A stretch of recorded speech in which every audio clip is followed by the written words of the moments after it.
সমাজ কল্যাণ প্রতিমন্ত্রী ব্যারিস্টার ফারজানা শারমিন পুতুল বলেছেন, উন্নয়ন বলতে শুধু রাস্তাঘাট বা অবকাঠামোগত উন্নতি নয়, মানুষের সার্বিক জীবনমান উন্নত হওয়াও উন্নয়ন। রোববার ৩ মে নাটোরের লালপুরে চন্দনা ও খালিশাডাঙ্গা খাল পুনর্খনন কাজের উদ্বোধন শেষে তিনি কথা বলেন। তিনি জানান, দেশে কর্মসংস্থান বাড়াতে উদ্যোগ নেওয়া হচ্ছে, যেখানে নারীদের অগ্রাধিকার দেওয়া হবে। স্থানীয়দের সহযোগিতা কামনা করে প্রতিমন্ত্রী বলেন, সম্মিলিত প্রচেষ্টায় এলাকার উন্নয়ন সম্ভব। পাশাপাশি মাদক ও অপরাধ থেকে দূরে থাকতে সবাইকে সচেতন থাকার আহ্বান জানান সমাজ কল্যাণ প্রতিমন্ত্রী ফারজানা শারমিন পুতুল।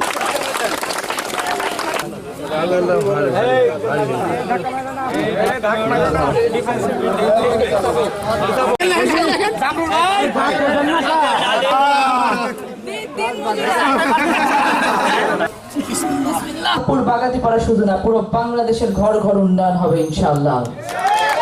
আমরা উন্নয়ন বলতে খালি রাস্তার উন্নয়ন বুঝি না, আমরা উন্নয়ন বলতে বুঝি ওই রাস্তার উপর দিয়ে হেঁটে যাওয়া প্রত্যেকটা মানুষের জীবন মানের উন্নয়ন।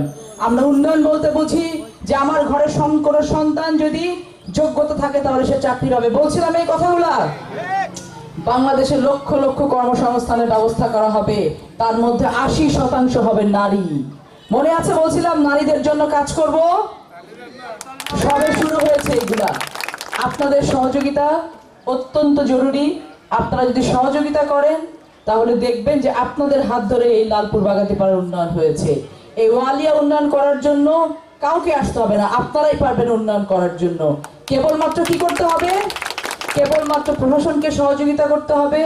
উন্নয়ন কর্মকাণ্ডগুলোতে আপনাদের নিজেদেরকে সম্পৃক্ত করতে হবে। এই যে খাল খনন কর্মসূচি প্রশাসন করবে, আপনাদেরকে সহযোগিতা করবেন। আর সহযোগিতা করতে হবে যেন ওয়ালিয়াতে কোনো অন্যায় না হয়। এই সহযোগিতা কিভাবে করবেন আপনারা বলেন তো?